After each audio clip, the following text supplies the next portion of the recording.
Join ಆಗ್ಬಿಟ್ಟೆ.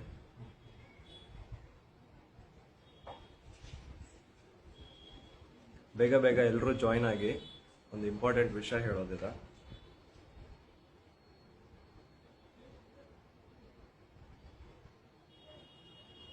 ಇನ್ನು ಎಲ್ಲ ಜಾಯ್ನ್ ಆಗಲಿ.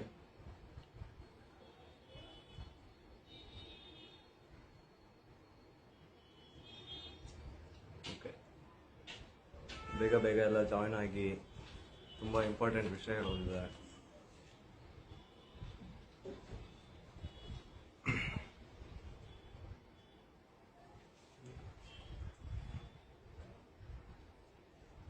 ಓಕೆ ಸರ್, ಸೊ ಈಗ ನೀವು ಗಮನಿಸಿರ್ತೀರಾ, ಏನ್ ನಮ್ಮ ದೇಶದಲ್ಲೆಲ್ಲ ರೇಪ್ ಕೇಸಸ್ ಆಗ್ತಾ ಇದೀವೋ ಅದನ್ನ ಲೈಕ್ 90% ಕೇಸಸ್ ಅಲ್ಲಿ ಏನಾಗುತ್ತೆ ಅಂತಂದ್ರೆ, ಇನಿಷಿಯಲ್ ಸ್ಟೇಜ್ ಅಲ್ಲೇ ಫ್ಯಾಮಿಲಿ ಮೆಂಬರ್ಸ್ ಹೋಗ್ಬಿಟ್ಟು ಪೊಲೀಸ್ ಅವ್ರಿಗೆ ಒಂದು ರಿಪೋರ್ಟ್ ಕೊಡ್ಲಿಕ್ಕೆ ಟ್ರೈ ಮಾಡ್ತಾರೆ. ಸರ್, ಈ ತರ ನಮ್ಮ ಹುಡುಗಿ ಮಿಸ್ಸಿಂಗ್ ಇರ್ತಾಳೆ, ಲೈಕ್ 3 to 4 hours ಇಂದ ನಮ್ಮ ಹುಡುಗಿ ಕಾಣಿಸ್ತಾ ಇಲ್ಲ, ಪ್ಲೀಸ್ ಬಂದು ನಮ್ಗೆ ಹೆಲ್ಪ್ ಮಾಡಿ ಅಂತ ಎವ್ರಿ ಕೇಸಸ್ ಅಲ್ಲೂ ವಿಕ್ಟಿಮ್ಸ್ ನ ಫ್ಯಾಮಿಲಿ ಅವ್ರು ಹೋಗಿ ಪೊಲೀಸ್ ಸ್ಟೇಷನ್ ಕೇಳಿರ್ತಾರೆ. ಬಟ್ ಪೊಲೀಸ್ ಕಡೆಯಿಂದ ಏನು ಸಪೋರ್ಟ್ ಸಿಕ್ಕಿರಲ್ಲ. ಕಂಪ್ಲೇಂಟ್ ಬರ್ಕೊಂಡಿರ್ಬೋದು ಅಥವಾ ಬರಿಲಾರದೆ ಇರ್ಬೋದು, ರಿಪೋರ್ಟ್ ಬರ್ಕೊಂಡಿರ್ಬೋದು, ಏನೋ ಒಂದು ಅಟ್ಲೀಸ್ಟ್ ಸಪೋರ್ಟ್ ಅಂತ ಸಿಕ್ಕಿರಲ್ಲ. ಬಂದು ವಿಕ್ಟಿಮ್ ನ ಹುಡುಕೋ ಪ್ರಯತ್ನ ಅವರು ಮಾಡಲ್ಲ. ಯಾಕೆ ಅಂತಂದ್ರೆ ವಿಕ್ಟಿಮ್ ಕಾಣೆಯಾಗಿ 24 hours ಆಗಿಲ್ಲ, ಹಾಗಾಗಿ ನಾವೇನು ಆಕ್ಷನ್ ತಗೊಳಕ್ ಆಗಲ್ಲ ಅಂತ ಇಂಡೈರೆಕ್ಟ್ ಆಗಿ ಹೇಳಿ ಕಳಿಸ್ತಾರೆ. ಈಗ ಇದೊಂದು ಬಿಗ್ಗೆಸ್ಟ್ ಲೂಪ್ ಹೋಲ್ ನಮ್ಮ ಸಿಸ್ಟಮ್ ಅಲ್ಲಿ ಏನಿದೆಯೋ, one of the biggest loophole ಇದು. ವಿಕ್ಟಿಮು ಮಿಸ್ಸಿಂಗ್ ಆಗಿದ್ದಾಳೆ, ಮಿಸ್ಸಿಂಗ್ ಆಗಿ 24 hours ಇನ್ನೂ ಆಗಿಲ್ಲ, ಹಾಗಾಗಿ ನಾವೇನು ರಿಪೋರ್ಟ್ ಬರೆಯಕ್ಕಾಗಲ್ಲ, ನಾವೇನು ಕಾರ್ಯಾಚರಣೆನ ಸ್ಟಾರ್ಟ್ ಮಾಡಕ್ಕಾಗಲ್ಲ ಅಂತ ಪೊಲೀಸ್ ಅವರು ಇಂಡೈರೆಕ್ಟ್ ಆಗಿ ಹೇಳಿ ಕಳಿಸ್ತಾರೆ. ಜನರಲ್ ಅದೇ. ಸೊ ಈ ಒಂದು ಬಿಗ್ಗೆಸ್ಟ್ ಲೂಪ್ ಹೋಲ್ ನ 2013-14 ಅಲ್ಲಿ ನಮ್ ಸೆಂಟ್ರಲ್ ಗವರ್ಮೆಂಟ್ ಐಡೆಂಟಿಫೈ ಮಾಡುತ್ತೆ. ನಿರ್ಭಯ ಕೇಸ್ ಆದಾಗ, ಆಫ್ಟರ್ ನಿರ್ಭಯ ಕೇಸು ನೋಡಿ 2013-14 ಅಲ್ಲಿ ಕಾಣಿಸ್ತಿದ್ಯಾ, 2013-14 ಅಲ್ಲಿ ಏನ್ ಮಾಡುತ್ತೆ, ಸೆಂಟ್ರಲ್ ಗವರ್ಮೆಂಟ್ ನಿರ್ಭಯ ಫಂಡ್ ಅಂತ ಒಂದು ಅನೌನ್ಸ್ ಮಾಡುತ್ತಾ. ಸರ್, ಏನ್ ಹೇಳಿ ಅದು ನಿರ್ಭಯ ಫಂಡ್ ಅಂತ ಎಕ್ಸ್ಪ್ಲೈನ್ ಮಾಡಿ. ನಿರ್ಭಯ ಫಂಡ್ ಅಂತ ಹೇಳಿದ್ರೆ, ನಿರ್ಭಯ ಪ್ರಕರಣ ಆದ ನಂತರ, ಪ್ರಕರಣ ಆಗಿದ್ದು 2012 ಡಿಸೆಂಬರ್ 16ನೇ ತಾರೀಕಿಗೆ. ನಿರ್ಭಯ ಪ್ರಕರಣ ದೆಹಲಿಯಲ್ಲಿ ನಡೀತದೆ. ದೆಹಲಿ ಏರ್ಪೋರ್ಟ್ ಹತ್ರ ಮಹಿಪಾಲ್ಪುರ್ ಫ್ಲೈ ಓವರ್ ಅಂತ ಏನಿದೆ, ಅದರ ಆಚೆಗೆ ಡೆಡ್ ಅಂದ್ರೆ ತುಂಬಾ ಗಂಭೀರ ಪರಿಸ್ಥಿತಿಯಲ್ಲಿರುವಂತ ಹುಡುಗಿಯನ್ನ ಪ್ಯಾರಾಮೆಡಿಕಲ್ ಸ್ಟೂಡೆಂಟ್ ಇದು ಮಾಡ್ತಾರೆ. Very brutal. ಅದಾದ ನಂತರ that is the I opener, ಇಡೀ ದೇಶಕ್ಕೆ ಒಂದು ಕಣ್ಣು ತೆರೆಸಿದಂತಹ ಪ್ರಕರಣ. ಆವಾಗ 2013ರಲ್ಲಿ ನಿರ್ಭಯ ಫಂಡ್ ಅಂತ ರಿಲೀಸ್ ಮಾಡ್ತಾರೆ. ಅದರ ಉದ್ದೇಶ ಏನು ಅಂತ ಹೇಳಿದ್ರೆ, ನೋಡಿ, ಯಾವತ್ತಿಗೂ ಕೂಡ ಒಂದು ಅಫೆನ್ಸಿಗೆ ಪ್ರಿವೆಂಟಿವ್ ಮೇಜರ್ಸ್ ಅಂತ ಇರ್ತದೆ.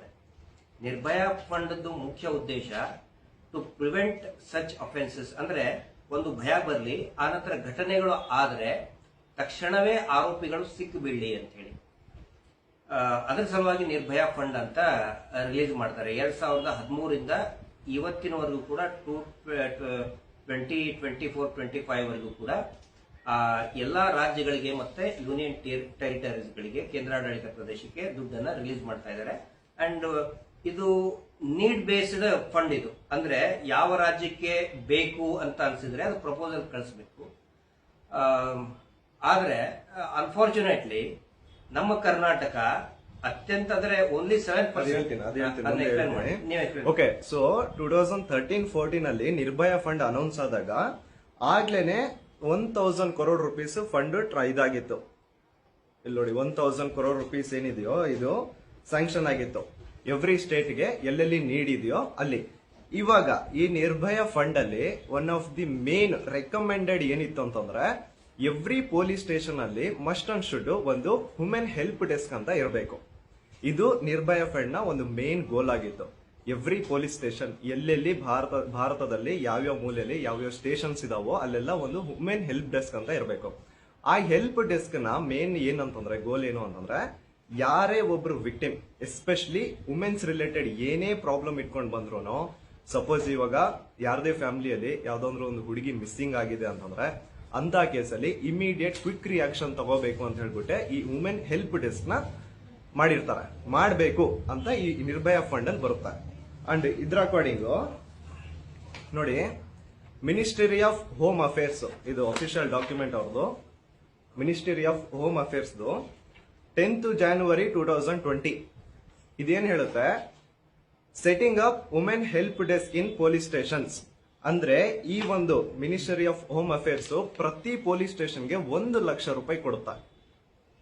ಐ ರಿಪೀಟ್, ಪ್ರತಿ ಪೊಲೀಸ್ ಸ್ಟೇಷನ್ಗೆ 1 ಲಕ್ಷ ರೂಪಾಯಿನ ಕೊಡುತ್ತೆ. ಯಾಕೆ ಅಂತಂದ್ರೆ to set up women help desk. If in case ಯಾರಾದ್ರೂ ಹೆಣ್ಮಕ್ಳು ಏನಾದ್ರೂ ಒಂದು ಪ್ರಾಬ್ಲಮ್ ಕೇಳ್ಕೊಂಡು ಬರ್ತಿದ್ದಾರೆ ಅಂತಂದ್ರೆ ಅವ್ರಿಗೆ ಇಮಿಡಿಯೇಟ್ಲಿ ಒಂದು ಕ್ವಿಕ್ ರಿಯಾಕ್ಷನ್ ಟೀಮ್ ಇರಬೇಕು ಅಂತ ಹೇಳ್ಬಿಟ್ಟೆ ಪ್ರತಿ ಪೊಲೀಸ್ ಸ್ಟೇಷನ್ ಅಲ್ಲಿ ವುಮೆನ್ ಹೆಲ್ಪ್ ಡೆಸ್ಕ್ ಅನ್ನೋದನ್ನ ಮಾಡಬೇಕು ಅಂತ ಅವಾಗ್ಲೇ ಮಿನಿಸ್ಟ್ರಿ ಆಫ್ ಹೋಮ್ ಅಫೇರ್ಸ್ ಪ್ರತಿ ಸ್ಟೇಷನ್ಗೆ 1 ಲಕ್ಷ ರೂಪಾಯಿನ ಗ್ರಾಂಟ್ ಮಾಡುತ್ತೆ. ಸೊ ಈಗ 2020 ಅದಾಯ್ತು. ಅದಕ್ಕಿಂತ ಮುಂಚೆ ನಾನು ಸುಮ್ನೆ ಹೆಂಗೆ ಇದನ್ನ ಪ್ರೂಫ್ ಅಂತ ಹೇಳ್ತಿಲ್ಲ, ಆಸ್ ಎ ರೆಫರೆನ್ಸ್ ನಾನು ಚಾಟ್ ಜಿಪಿಟಿಗೆ ಕೇಳಿದೆ, ನಮ್ ಕರ್ನಾಟಕ ಸರ್ಕಾರಕ್ಕೆ ಎಷ್ಟು ಬರ್ತಾ ಇದೆ ಪ್ರತಿ ವರ್ಷ ನಿರ್ಭಯ ಫಂಡ್ ಇಂದ ದುಡ್ಡು, ಎಷ್ಟು ಕೋಟಿ ದುಡ್ಡು ಬರ್ತಾ ಇದೆ ಅಂತ ಕೇಳಿದೆ. ಅಂಡ್ ಎಷ್ಟು ಕೋಟಿ ದುಡ್ಡು ಬರ್ತಾ ಇದೆ ಅಂತ ಇಲ್ಲಿ ಹೇಳಿದೆ ನೋಡಿ.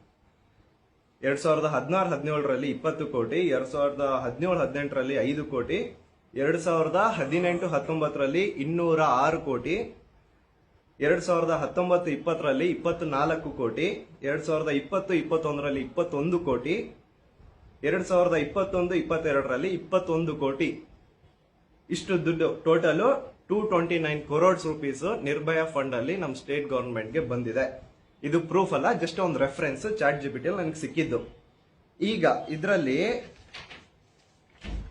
2019 ಟೈಮ್ಸ್ ಆಫ್ ಇಂಡಿಯಾನ ಒಂದು ಆರ್ಟಿಕಲ್ ಬರುತ್ತೆ. ಈ ಆರ್ಟಿಕಲ್ ಏನ್ ಹೇಳುತ್ತೆ ಅಂದ್ರೆ 2019 ಬಂದಿದ್ದು, ನೆನಪಿರ್ಲಿ 2019 ನಿರ್ಭಯ ಫಂಡ್ ಅನೌನ್ಸ್ ಆಗಿದ್ದು 2013. ಸೊ ಈ 2019 ಬಂದಿರುವಂತಹ ಈ ಒಂದು ಆರ್ಟಿಕಲ್ ಏನ್ ಹೇಳುತ್ತೆ ಅಂತಂದ್ರೆ 5 ವರ್ಷದ ಹಿಂದೆ, 5 ವರ್ಷದಿಂದ ಅಂದ್ರೆ 2013 2018 ವರೆಗೂ ಎಷ್ಟೆಲ್ಲ ನಿರ್ಭಯ ಫಂಡ್ ಬಂದಿದೆ ಅಂಡ್ ಅದನ್ನ ನಮ್ಮ ರಾಜ್ಯ ಸರ್ಕಾರ ಯಾವ ಮಟ್ಟಿಗೆಲ್ಲ ಅದನ್ನ ಯೂಸ್ ಮಾಡಿದೆ ಅಂತ ಒಂದು ರಿಪೋರ್ಟ್ ಕೊಟ್ರೆ ಅದ್ರಲ್ಲಿ ಏನಿತ್ತು ಗೊತ್ತಾ, Karnataka used just 7% of allocated amount. ಆಯ್ತಾ, ಟೋಟಲ್ 191 ಕೋಟಿ ನಿರ್ಭಯ ಫಂಡ್ ಕೊಟ್ಟಿದ್ರೆ ಅದರಲ್ಲಿ ಇವ್ರು ಬಳಸಿರೋದು ಕೇವಲ 13 ಕೋಟಿ. ಹಾಗಿದ್ರೆ ಮಿಕ್ಕಿರುವಂತಹ 106 ಕೋಟಿ ದುಡ್ಡು ಎಲ್ಲಿ ಹೋಯ್ತು? ಯಾವ ಸ್ಟೇಷನ್ ಅಲ್ಲಿ ಇವತ್ತು ವುಮೆನ್ ಹೆಲ್ಪ್ ಡೆಸ್ಕ್ ಇದೆ ನೀವೇ ಹೇಳಿ. ಅನಂತರ ವುಮನ್ ಹೆಲ್ಪ್ ಡೆಸ್ಕ್ ಮುಖ್ಯ ಉದ್ದೇಶ ಇದ್ದಿದ್ದು ಏನಂತ ಹೇಳಿದ್ರೆ, ನೋಡಿ, ಇದು ಸೆಕ್ಷುವಲ್ ಅಫೆನ್ಸ್ ಆದಾಗ ಅಥವಾ ಮಗಳು ಕಾಣೆ ಆದಾಗ ಪ್ರೈವೇಸಿ ಬಹಳ ಮುಖ್ಯ ಇರ್ತದೆ. ದೂರುದಾರರಿಗೆ, ಪೇರೆಂಟ್ಸ್ಗೆ ಪ್ರೈವೇಸಿ ಇರ್ತದೆ. ಹೆಲ್ಪ್ ಡೆಸ್ಕ್ ನ ಉದ್ದೇಶನೇ ಒಂದು ಪ್ರೈವೇಸಿ ಮೇಂಟೈನ್ ಮಾಡಬೇಕು ಮತ್ತು ಕ್ವಿಕ್ ರೆಸ್ಪಾನ್ಸ್, ನೀವು ಹೇಳ್ದಂಗೆ ಒಂದು ಕ್ವಿಕ್ ರಿಯಾಕ್ಷನ್ ಟೀಮ್ ಅಂತ, ಕ್ವಿಕ್ ರೆಸ್ಪಾನ್ಸ್ ಟೀಮ್ ಅಂತ ಮಾಡಬೇಕಾಗಿರ್ತದೆ. ಇಲ್ಲಿ ನಮ್ಮ ಕರ್ನಾಟಕದಲ್ಲಿ ಏನಂತ ಹೇಳಿದ್ರೆ, ತಾವು ಗಮನಿಸಿರ್ತೀರಿ ಸಮಯ, ಬೆಂಗಳೂರಿನಲ್ಲಿ ಮಾತ್ರ 26 ಪೊಲೀಸ್ ಸ್ಟೇಷನ್ ನಲ್ಲಿ ನಾವು ಹೆಲ್ಪ್ ಡೆಸ್ಕ್ ಮಾಡಿದೀವಿ ಅಂತ ಹೇಳ್ತಾರೆ. ಅಲ್ಲಿ ಸಿವಿಲ್ ಡಿಫೆನ್ಸ್ ವಾಲಂಟಿಯರ್ ಸ್ಟಾಫ್ ಅನ್ನ ನಾವು ನಿಮಾನ್ಸಲ್ಲಿ ನಾವು ಅವ್ರಿಗೆ ಟ್ರೈನಿಂಗ್ ಕೊಟ್ಟು ಕೌನ್ಸಿಲಿಂಗ್ ಮಾಡೋದಕ್ಕೆ ನಾವು ಎಂಪ್ಲಾಯ್ಮೆಂಟ್ ಅವ್ರಿಗೆ ಕೊಟ್ಟಿದೀವಿ ಅಂತ ಹೇಳ್ತಾರೆ. ಬಟ್ ಎಲ್ಲೂ ಕೂಡ ಇದುವರೆಗೆ ಅದರದ ಇಫೆಕ್ಟ್ ಕಾಣ್ತಾ ಇಲ್ಲ. ನಿರ್ಭಯ ಫಂಡ್ ಕೆಲವು ಬೇರೆ ಬೇರೆ ಹಂತದಲ್ಲಿ ಅದನ್ನು ಯೂಸ್ ಮಾಡ್ತಾರೆ. For example, setting up of fast track court, Soujanya ಪ್ರಕರಣ ಕೂಡ ಫಾಸ್ಟ್ ಟ್ರ್ಯಾಕ್ ಕೋರ್ಟ್ ಅಲ್ಲೇನೆ ಮಾಡಿದ್ರು ಕೂಡ it took a very long, around 11 years ತಗೊಳ್ತದು. 11 ವರ್ಷ ತಗೊಂಡು ಫಾಸ್ಟ್ ಟ್ರ್ಯಾಕ್ ಕೋರ್ಟ್ ಅಂದ್ರೂ ಕೂಡ 11 ವರ್ಷ ತಗೊಳ್ತದು. ಅಂದ್ರೆ ಇನ್ವೆಸ್ಟಿಗೇಷನ್ ಟೈಮ್ ಇಂದ ಹಿಡಿದು 2015ರಲ್ಲಿ ಚಾರ್ಜ್ ಶೀಟ್ ಹಾಕಿದ್ರು ಕೂಡ 2023ವರೆಗೆ ಅದು ನಡೀತದೆ. ಫಾಸ್ಟ್ ಟ್ರ್ಯಾಕ್ ಕೋರ್ಟ್ ಹಾಕಬೇಕು. ಮತ್ತೆ ಇವ್ರು ಹೇಳೋದು ನಾವು CC ಕ್ಯಾಮೆರಾಗಳನ್ನ ಹಾಕಿದೀವಿ ಬೆಂಗಳೂರು ಸಿಟಿಯಲ್ಲಿ ಅಂತ ಹೇಳ್ತಾರೆ. ಅದು ಆ ಪಾಯಿಂಟ್ಗೆ ಬರ್ತೀನಿ, CCTV ಪಾಯಿಂಟ್ಗೆ ಬರ್ತೀನಿ. ಏನಾಗುತ್ತೆ, ಯಾವಾಗ ಈ ನಿರ್ಭಯ ಫಂಡ್ ಅನೌನ್ಸ್ ಆಯ್ತು, ಲೈಕ್ 2013 ಇಂದ ಇವತ್ತಿನ ದಿನದವರೆಗೂ ರಾಜ್ಯ ಸರ್ಕಾರಕ್ಕೆ ನಿರ್ಭಯ ಫಂಡ್ ಅಂತ ಬರ್ತಾನೆ ಇದೆ. ಅದ್ರ ಜೊತೆಗೆ ಇಲ್ಲಿ ನೋಡಿ, ಮಿಂಟ್ ಅಲ್ಲಿ ಒಂದು ಆರ್ಟಿಕಲ್ ಬಂದಿದೆ, Karnataka government approves 660 crore for Nirbhaya fund. So ಈ ಒಂದು ಆರ್ಟಿಕಲ್ ನ ಇದರಲ್ಲಿ ಏನ್ ಮೆನ್ಷನ್ ಇದೆ ಅಂತಂದ್ರೆ 2019 Nirbhaya fund under 660 crore rupees sanction ಆಗುತ್ತೆ. ಏಂತಕ್ಕೆ ಸ್ಯಾಂಕ್ಷನ್ ಆಗುತ್ತೆ ಅಂತಂದ್ರೆ ಫಾರ್ ವುಮೆನ್ ಸೇಫ್ಟಿ ಎನ್ಹಾನ್ಸ್ಮೆಂಟ್. ಇವ್ರು ಏನ್ ಮಾಡ್ತಾರೆ, ನಾವು ಬೆಂಗಳೂರಲ್ಲಿ ವುಮೆನ್ ಸೇಫ್ಟಿ ಸಲುವಾಗಿ 16,000 ಕ್ಯಾಮ್ರಾಸ್ನ ಇನ್ಸ್ಟಾಲ್ ಮಾಡ್ತೀವಿ, ಸರ್ವೆಲೆನ್ಸ್ ಕ್ಯಾಮ್ರಾಸ್ನ ಇನ್ಸ್ಟಾಲ್ ಮಾಡ್ತೀವಿ ಅಂತ ಹೇಳ್ತಾರೆ. ಈ 16,000 ಕ್ಯಾಮ್ರಾಸ್ನ ನಂಬರ್ನ ನೋಟ್ ಮಾಡ್ಕೊಳ್ಳಿ. ಈ 16,000 ಕ್ಯಾಮ್ರಾ ಸರ್ವೆಲೆನ್ಸ್ ಕ್ಯಾಮ್ರಾಸ್ನ ಸೆಟಪ್ ಮಾಡ್ಲಿಕ್ಕೆ ಇವರು 667 ಕರೋಡ್ ರುಪೀಸ್ನ ಫಂಡ್ ತಗೊಂಡಿದ್ರು. ತಗೊಂಡಾದ್ಮೇಲೆ ಅದರಲ್ಲಿ ಎಷ್ಟು ಕ್ಯಾಮ್ರಾಸ್ನ ಫಸ್ಟ್ ಫೇಸ್ ಅಲ್ಲಿ ಇವರು 7,500 ಕ್ಯಾಮ್ರಾಸ್ನ ಇನ್ಸ್ಟಾಲ್ ಮಾಡ್ತಾರೆ. ಆಯ್ತಾ, 16,000 ಕ್ಯಾಮ್ರಾಸ್ನ ಇನ್ಸ್ಟಾಲ್ ಮಾಡ್ತೀನಿ ಅಂದವರು ನೆನ್ಪಿಟ್ಕೊಳ್ಳಿ, ಕೇವಲ ಇನ್ಸ್ಟಾಲ್ ಮಾಡಿದ್ದು 7,500 ಕ್ಯಾಮ್ರಾಸ್. ಅದಾದ್ಮೇಲೆ ದ ಹಿಂದೂ ಅಲ್ಲಿ ಒಂದ್ 2-3 ವರ್ಷ ಆದ್ಮೇಲೆ ಇನ್ನೊಂದು ಆರ್ಟಿಕಲ್ ಬರುತ್ತೆ. ಏನ್ ಹೇಳುತ್ತೆ ಅಂದ್ರೆ 2019 ಅಲ್ಲಿ ಇವ್ರು ಏನು 667 ಕರೋಡ್ ರುಪೀಸ್ನ ದುಡ್ಡು ತಗೊಂಡು 16,000 ಕ್ಯಾಮ್ರಾಸ್ನ ಇನ್ಸ್ಟಾಲ್ ಮಾಡ್ತೀವಿ ಬೆಂಗಳೂರಲ್ಲಿ ಫಾರ್ ವುಮೆನ್ ಸೇಫ್ಟಿ ಅಂತ ಹೇಳಿದ್ರು. ಅದ್ರಲ್ಲಿ ಇವರು ಏನು 7,500 CCTV ಕ್ಯಾಮ್ರಾಸ್ನ ಅಷ್ಟೇ ಇನ್ಸ್ಟಾಲ್ ಮಾಡಿದ್ರು. ಅದ್ರಲ್ಲೂ ಕೇವಲ 5,000 ಕ್ಯಾಮ್ರಾಸ್ ಮಾತ್ರ ವರ್ಕಿಂಗ್ ಅಲ್ಲಿ ಇರೋದು. ಮಿಕ್ಕಿರುವಂತಹ ಕ್ಯಾಮ್ರಾಗಳೆಲ್ಲ ವರ್ಕಿಂಗ್ ಕಂಡೀಷನ್ ಅಲ್ಲಿ ಇಲ್ಲ. ಹಾ, ಅಂಡ್ ಇನ್ನು 16,000 ಕ್ಯಾಮ್ರಾಸ್ ಅಲ್ಲಿ ಬರೀ ಇನ್ಸ್ಟಾಲ್ ಮಾಡಿದ್ದು 7,500 CCTV ಕ್ಯಾಮ್ರಾಸ್ ಅಷ್ಟೇ. ಹಾಗಿದ್ರೆ ಇನ್ನು ಮಿಕ್ಕಿರುವಂತಹ ದುಡ್ಡು, ಕೋಟ್ಯಾಂತರ ದುಡ್ಡು ಎಲ್ಲಿಗೆ ಹೋಯ್ತು? ಹಾ, ಇದೊಂದಾಯ್ತಾ? ಅದಾದ್ಮೇಲೆ ಮತ್ತೆ ಇನ್ನೊಂದು ಫಂಡ್ ಸ್ಯಾಂಕ್ಷನ್ ಆಗುತ್ತೆ. ಐರಾನಿ ಈಸ್ 667 ಕರೋಡ್ ರುಪೀಸ್ನೇ ಇವರು ಪ್ರಾಪರ್ ಆಗಿ ಯುಟಿಲೈಸ್ ಮಾಡಿಲ್ಲ. ಅಂತದ್ರಲ್ಲಿ ಅಗೇನ್ 2023 ಅಲ್ಲಿ 660 crores for Bengaluru city safe project ಅಂತ ಹೇಳ್ಬಿಟ್ಟು ಅಗೇನ್ 668 crores ಸ್ಯಾಂಕ್ಷನ್ ಆಗುತ್ತೆ. One centre one stop centre scheme ಅಂತ. ಎಲ್ಲಿ ಏನ್ ಮಾಡಿದಾರ? ಎಲ್ಲಿದೆ ವುಮೆನ್ ಸೇಫ್ಟಿ? ಸೆಂಟ್ರಲ್ ಯಾವ್ಯಾವ ಅಫೆನ್ಸ್ ಆಗೋದು ಬೆಂಗಳೂರು ಸೀರಿಯಸ್ ಈಗಲೇ ಜಸ್ಟ್ ನಾನು ಇವಾಗ ಇವರು ಪೂರ್ತಿ ಕ್ಲಿಯರ್ ಆಗಿ ಇನ್ನೊಂದ್ಸತಿ ಹೇಳ್ಬಿಡ್ತೇನೆ. ಒಂದು 2013 ಈ 2025 ರಾಜ್ಯ ಸರ್ಕಾರಕ್ಕೆ ನಿರ್ಭಯ ಫಂಡ್ ಇಂದ ಕೋಟ್ಯಾಂತರ ದುಡ್ಡು ಬರುತ್ತೆ to set up women help desk and other women safety related ಏನೇ ಇಶ್ಯೂಸ್ ಇದ್ರು ಅದನ್ನ ಸಾಲ್ವ್ ಮಾಡೋದಕ್ಕೆ ಆ ಫಂಡ್ ಯೂಸ್ ಮಾಡ್ಕೊಳ್ಳಿ ಅಂತ ಬರುತ್ತೆ. ಅದರಲ್ಲಿ ಇವರು ಅದ್ರ ಜೊತೆಗೇನೆ ಇವ್ರಿಗೆ ಮಿನಿಸ್ಟ್ರಿ ಆಫ್ ಹೋಮ್ ಅಫೇರ್ಸ್ ಇಂದ 1 ಲಕ್ಷ ಅಮೌಂಟ್ ಸಹ ಬಂತು. ಪ್ರತಿ ಒಂದು ಸ್ಟೇಟ್ ಅಲ್ಲಿ, ಪ್ರತಿ ಒಂದು ಪೊಲೀಸ್ ಸ್ಟೇಷನ್ ಅಲ್ಲಿ ವುಮೆನ್ ಹೆಲ್ಪ್ ಡೆಸ್ಕ್ ನ ಸೆಟಪ್ ಮಾಡಿ ಅಂತ. ಆದ್ರೂ ಸೆಟಪ್ ಮಾಡಿಲ್ಲ. ಆ ದುಡ್ಡು ಯಾರು ತಿಂದ್ರು ಗೊತ್ತಿಲ್ಲ.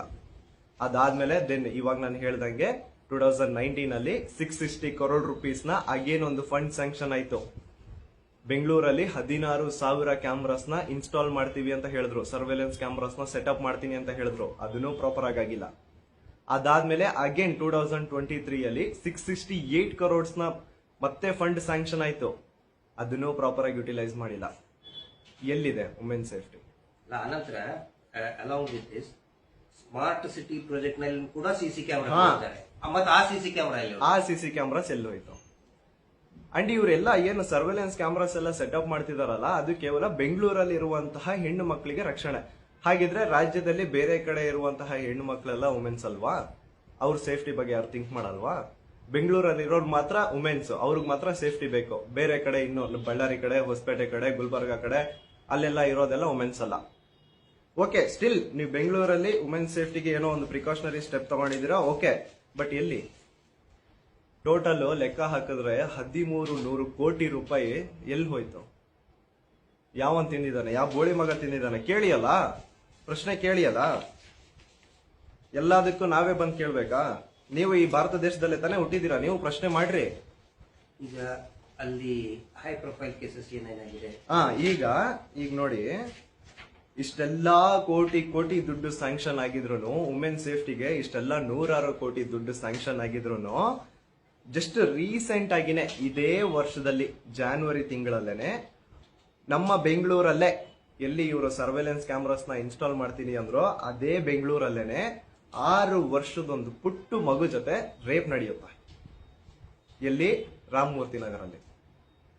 ಆಯ್ತಾ? ಅದ್ರ ಜೊತೆಗೆ 45 ವರ್ಷದ್ದು ಒಬ್ಳು ಲೇಡಿ, ಓಲ್ಡ್ ಲೇಡಿ, ಅವ್ರ ಜೊತೆನೂ ಭರತ್ ನಗರಲ್ಲಿ, ಬೆಂಗಳೂರಲ್ಲಿ ಭರತ್ ನಗರಲ್ಲಿ ರೇಪ್, ಗ್ಯಾಂಗ್ ರೇಪ್ ನಡೆದಿದೆ. ಆಮೇಲೆ ರೀಸೆಂಟ್ ಆಗಿ ಫೆಬ್ರವರಿ ತಿಂಗಳಲ್ಲಿ ಕಲ್ಕೆರೆಯಲ್ಲಿ 28 ವರ್ಷದೊಂದು ಹುಡುಗಿ ಜೊತೆ ರೇಪ್ ಅಂಡ್ ಮರ್ಡರ್ ಆಗಿದೆ. ಅವಳದು ರೇಪ್ ಅಂಡ್ ಮರ್ಡರ್ ಆಗಿದೆ. ಸೊ ಎಲ್ಲಿ ವುಮೆನ್ ಹೆಲ್ಪ್ ಡೆಸ್ಕ್ ನ ಸೆಟಪ್ ಮಾಡ್ತೀನಿ ಅಂದವರು ಎಲ್ಲಿ ಸೆಟಪ್ ಮಾಡಿದ್ರು? ಸೇಫ್ಟಿ ನಾವು ಕೊಡ್ತೀನಿ ಅಂತ ಹೇಳ್ಬಿಟ್ಟು 1300 ಕೋಟಿ ಸ್ಯಾಂಕ್ಷನ್ ಫಂಡ್ ತಗೊಂಡು ಎಲ್ಲಿ ಸೇಫ್ಟಿ ಕೊಟ್ಟಿದ್ದಾರೆ? ಏನ್ ಸೇಫ್ಟಿ ಕೊಟ್ಟಿದ್ದಾರೆ?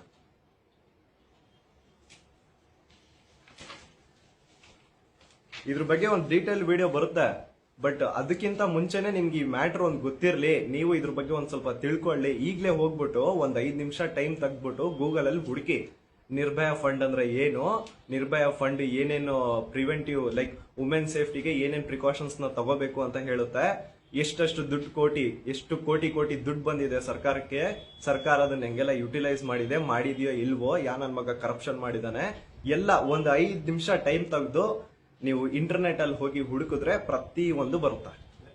ಇದು ಎಲ್ಲ ಒಂದು ಕ್ಲಾರಿಫಿಕೇಶನ್ ಕೊಟ್ಬಿಡಿ ಸರ್. ಯಾಕೆ ಈ ಒಂದು ಡಿಸ್ಕಷನ್ ಶುರು ನಾವು ಮಾಡ್ತಾ ಇದ್ದೀವಿ, ಚರ್ಚೆ ಮಾಡ್ತಾ ಇದ್ದೀವಿ ಅಂತ ಹೇಳಿದ್ರೆ, ಇವತ್ತು ನೀವು ನಮ್ಮ ಜಯಂತಿಯವರು, ಮೌಳಿಯವರು, ಕೂಡ್ಲಾರಂಪೇಶ್ ಅವರು, ನಮ್ಮ ಎಂಟೈರ್ ಸೌಜನ್ಯ ಟೀಮ್ ಏನಿದೆ, ಬಿಡದಿ ಸಮೀಪ ಬದ್ದಾರಪುರದಲ್ಲಿ ಆ ಪಾಪ ಮೂಕ ಬಾಲಕಿಯ ಬರ್ಬರ ಕೊಲೆ ಏನಾಗಿದೆ ಅದ್ರ ಬಗ್ಗೆ ಅಲ್ಲಿ ನಾವು ಕೂಡ ಹೋಗಿದ್ವಿ. ಅಂದ್ರೆ ಕಂಟಿನ್ಯೂಸ್ ಆಗಿ ಕರ್ನಾಟಕದಲ್ಲಿ ಈ ರೀತಿ ಆಗ್ತಾ ಇದೆ. ಆದ್ರೆ ಪ್ರಿಕಾಷನ್ ಎಲ್ಲ ಸುಮಾರು ಜನ ಕೇಳ್ತಾರೆ, ಸಮೀರ್ ನೀವು ಅದ್ರ ಬಗ್ಗೆ ಯಾಕೆ ಮಾತಾಡಲ್ಲ, ಇಲ್ಲಿ ಅತ್ಯಾಚಾರ ಆಯ್ತು ಅದ್ರ ಬಗ್ಗೆ ಯಾಕೆ ಮಾತಾಡಲ್ಲ? ಅದು ನೋಡಿ, ಇಲ್ಲಿ ಪ್ರಿವೆಂಟಿವ್ ಮೇಜರ್ ಅನ್ನು ಆಗದೆ ಇರುವಂಗೆ ತಡೆಯೋದು ಬಹಳ ಮುಖ್ಯ. ಅದಾದ್ಮೇಲೆ ಮಾತಾಡೋದು ಅದರಲ್ಲಿ ಏನು ಅರ್ಥ ಇರೋದಿಲ್ಲ. ಮಾತಾಡೋದು ಅಂತ ಹೇಳಿದ್ರೆ ಮಾತಾಡಕ್ಕೆ ಘಟನೆ ನಡೆದ ನಂತರ, ಅಂದ್ರೆ ನಾನೇನ್ ಕೇಳ್ತಾ ಇದ್ದೀನಿ ಹಂಗ್ ಕೇಳೋರು ನಮ್ಗೆ, ನೀವು ಅಲ್ಲಿ ಯಾಕೆ ಅದ್ರ ಬಗ್ಗೆ ಯಾಕೆ ಮಾತಾಡ್ಲಿಲ್ಲ, ನೇಹಾ ಪ್ರಕರಣದ ಬಗ್ಗೆ ಯಾಕೆ ಮಾತಾಡ್ಲಿಲ್ಲ? ನೇಹಾ ಪ್ರಕರಣದ ಬಗ್ಗೆನೂ ಒಂದು ಒಳ್ಳೆ ಇಂಪಾರ್ಟೆಂಟ್ ಇನ್ಪುಟ್ಸ್ ಇದೆ, ಅದು ಹೇಳ್ಬೇಕು. ಅಂದ್ರೆ ಘಟನೆ ಆದ ಮೇಲೆ ಮಾತಾಡೋದಕ್ಕೆ ನಾವು ಪ್ರೇಕ್ಷಕರ ಅಲ್ಲ, ಸುಮ್ಮನೆ ವಿ ಆರ್ ನಾಟ್ ಸ್ಪೆಕ್ಟೇಟರ್ಸ್, ಅಥವಾ ಇದೇನೋ ಒಂದು ಎಂಟರ್ಟೈನ್ಮೆಂಟ್ ಅಲ್ಲ. ದಯವಿಟ್ಟು ಅದನ್ನ ಅರ್ಥ ಮಾಡ್ಕೊಳ್ಳಿ. ಈ ತರ ಘಟನೆಗಳು ಆಗಬಾರದು ಅಂತ ಹೇಳಿ ಪ್ರಿಕಾಷನ್ಸ್ ತಗೋಬೇಕು. ಆ ಘಟನೆಗಳಿಗೆ ಸಂಪೂರ್ಣವಾಗಿ ನಾವು ಕಡಿವಾಣ ಹಾಕ್ಬೇಕು. ಈಗ ನಾವು ಎಷ್ಟೋ ಇದರಲ್ಲಿ ನಾವು ನೋಡಿ, ವೆಸ್ಟರ್ನ್ ಕಂಟ್ರಿಯಲ್ಲಿ ಹಂಗಿದೆ, ದುಬೈನಲ್ಲಿ ಹಂಗಿದೆ. ದುಬೈನಲ್ಲಿ ಈ ತರಹದ ಅತ್ಯಾಚಾರ ಪ್ರಕರಣಗಳನ್ನ ನೀವು ನೆನೆಸ್ಕೊಳ್ಳೋಕ್ಕೂ ಆಗುದಿಲ್ಲ. ಯಾಕಂತ ಹೇಳಿದ್ರೆ ಅಲ್ಲಿ ಒಂದು ಪ್ರಿಕಾಷನರಿ ಮೇಜರು, ಆ ನಂತರ ಘಟನೆ ಆದ ನಂತರ ಆ ಅತ್ಯಾಚಾರಿಗಳಿಗೆ ಅಥವಾ ಅಫೆಂಡರ್ಗಳಿಗೆ ಸುಮ್ಮನೆ ಬಿಡುವುದಿಲ್ಲ, ಅತ್ಯಂತ ಕಠಿಣ ಶಿಕ್ಷೆ ತುರ್ತುವಾಗಿ ಆಗುತ್ತೆ. ಇಮ್ಮಿಡಿಯೇಟ್ ಆಗಿ ತತ್ಕಾಲದಲ್ಲಿ ನ್ಯಾಯ ಸಿಗ್ತದೆ. ಇವತ್ತು ನಮ್ಗೆ ತತ್ಕಾಲದಲ್ಲಿ ಎಲ್ಲ ಸಿಗುತ್ತೆ. ತತ್ಕಾಲದಲ್ಲಿ ಟಿಕೆಟ್ ಸಿಗ್ತದೆ, ತತ್ಕಾಲದಲ್ಲಿ ಉಪ್ಪಿಟ್ಟು ಸಿಗ್ತದೆ, ತತ್ಕಾಲದಲ್ಲಿ ಇಡ್ಲಿ ಸಿಗ್ತದೆ, ಮ್ಯಾಗಿ ಸಿಗ್ತದೆ, ತತ್ಕಾಲದಲ್ಲಿ ಎಲ್ಲ ಸಿಗ್ತದೆ. ತತ್ಕಾಲದಲ್ಲಿ ನ್ಯಾಯ ಸಿಗ್ತಾ ಇಲ್ಲ. ಯಾವಾಗ ನಮಗೆ ಈ ವಿಕ್ಟಿಮ್ಸ್ ಗಳಿಗೆ ನ್ಯಾಯ ಸಿಗುತ್ತೋ, ಆ ಪರಿವಾರಕ್ಕೆ ನ್ಯಾಯ ಸಿಗುತ್ತೋ, ಅವಾಗ ಮಾತ್ರ ಒಂದು ಪ್ರಿವೆಂಟ್ ಆಗುತ್ತೆ. ಮತ್ತೆ ಈ ಸರ್ವೇಲೆನ್ಸ್ ಸಿಸ್ಟಮ್ ಏನಿದೆಯಲ್ಲ, ಇವತ್ತಿನ ಪ್ರಕರಣದಲ್ಲಿ ಏನು ನಾವು ಬಿಡದಿಯಲ್ಲಿ ಆ ಮೂಕ ಬಾಲಕಿಯರ ನೋಡಿದ್ವಿ, ಸಿಸಿ ಕ್ಯಾಮೆರಾ ಹೋಗ್ಲಿ ಸಮೀರ್, ನೀವು ನೋಡಿರ್ಬೇಕಲ್ಲಿ ಒಂದು ಬೀದಿ ದೀಪನೂ ಇಲ್ಲ. 5,000 ರೂಪಾಯಿದ್ದು ಸಿಸಿ ಕ್ಯಾಮೆರಾ ಅಲ್ಲ, 50 ರೂಪಾಯಿದೊಂದು ಲೈಟ್ ಬಲ್ಬ್ ಕೂಡ ಹಾಕುವಂತಹ ವ್ಯವಸ್ಥೆ, ಇನ್ಫ್ರಾಸ್ಟ್ರಕ್ಚರ್ ಆ ಗ್ರಾಮದಲ್ಲಿ ಇಲ್ಲ. ಅಂಡ್ ಟ್ರಾನ್ಸ್ಪೋರ್ಟೇಶನ್ ಕೂಡ ಇಲ್ಲ. ಆ ಒಂದು ಊರಿಗೆ ಪ್ರಾಪರ್ ಟ್ರಾನ್ಸ್ಪೋರ್ಟೇಶನ್ ಕೂಡ ಇಲ್ಲ. ಅಲ್ಲಿ ಮಕ್ಕಳು ಇದೇ ವರ್ಷ SSLC ಎಕ್ಸಾಮ್ಸ್ ಬರೆಯೋದಿರುತ್ತೆ, ಪ್ರಾಪರ್ ಟ್ರಾನ್ಸ್ಪೋರ್ಟೇಶನ್ ಇಲ್ಲದೆ 35 ಜನ ಮಕ್ಕಳು SSLC ಎಕ್ಸಾಮ್ ಬರೆಯಲ್ಲ. ಎಕ್ಸಾಕ್ಟ್ಲಿ, ಇದನ್ನ ಗಮನದಲ್ಲಿ ತಗೋಬೇಕು ಸರ್ಕಾರ. ಇದನ್ನ ಹೇಳ್ತಾರಲ್ಲ ಬೇರೆ ಬೇರೆ, ಅಂಡ್ ಅದು ಎಲ್ಲೋ ಕಾರ್ಡ್ ಎಷ್ಟು ಜನ ಅಂತ ರಿಪೀಟ್ ಮಾಡಿ, ಇನ್ನೊಂದ್ಸರಿ ರಿಪೀಟ್ ಮಾಡಿ. 35 ಜನ ಮಕ್ಕಳು, ಆ ಊರು ಭದ್ರಾಪುರ ಅಂತ ಏನಿದೆಯಲ್ಲ, 35 ಜನ ಮಕ್ಕಳು ಪ್ರಾಪರ್ ಟ್ರಾನ್ಸ್ಪೋರ್ಟೇಶನ್ ಇಲ್ಲದೆ SSLC ಎಕ್ಸಾಮ್ ನೇ ಬರ್ದಿಲ್ಲ. ಅಂಡ್ ಅದೆಲ್ಲೋ ಆ ಊರು ಎಲ್ಲೋ ಕಾಡ್ ಒಳಗಡೆ ಎಲ್ಲೂ ಇಲ್ಲ. ಬೆಂಗಳೂರಿಂದ ಕೇವಲ ಏನೊಂದು 5-10 ಕಿಲೋಮೀಟರ್ ದೂರ ಇರ್ಬೋದು ಅಷ್ಟೇ.